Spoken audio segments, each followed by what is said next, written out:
திருவண்ணாமலை மாவட்டம் செய்யாறு அருகே அனகாவூர் ஏரி நிரம்பி உபரிநீர் வெளியேறியதால் சுற்றுவட்டாரத்தில் பயிரிடப்பட்டிருந்த நெற்பயிர்களை தண்ணீர் சூழ்ந்து உள்ளது.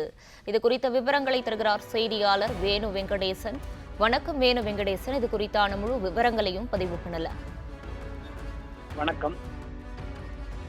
பெஞ்சல் புயல் காரணமாக கடந்த வாரம் திருவண்ணாமலை மாவட்டத்தில் பெய்த கனமழையின் காரணமாக செய்யாறில் வெள்ளப்பெருக்கு ஏற்பட்டு அதன் துணை கால்வாய்களின் மூலமாக செய்யாறு தாலுகாவில் உள்ள 100க்கும் மேற்பட்ட ஏரிகளில் அதன் முழு கொள்ளளவை எட்டி உபரி நீர் வெளியேறி வருகிறது.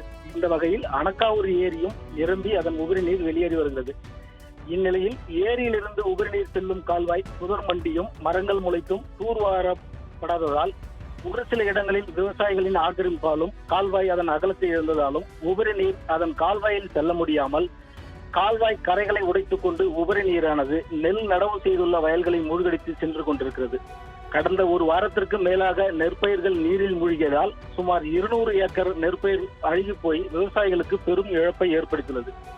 இப்பகுதியில் ஒவ்வொரு வருடமும் பருவமழை காலங்களில் ஏரி உபரி நீர் கால்வாய் நீரானது வயல்வெளிகளில் பாய்ந்து தங்களின் பயிர்களை சேதப்படுத்தி விடுவதாகவும், எனவே புதர்மண்டி கிடக்கும் ஏரி உபரி நீர் கால்வாயை தூர்வாரி கொடுக்க வேண்டும் என மாவட்ட நிர்வாகத்திற்கு பலமுறை மனுக்கள் கொடுத்தும் ஒவ்வொரு முறையும் அதிகாரிகள் நேரில் வந்து கால்வாயை பார்வையிட்டு செல்வதோடு சரி தூர்வாரி கொடுக்கவில்லை என குற்றம் சாட்டுகின்றனர் விவசாயிகள்.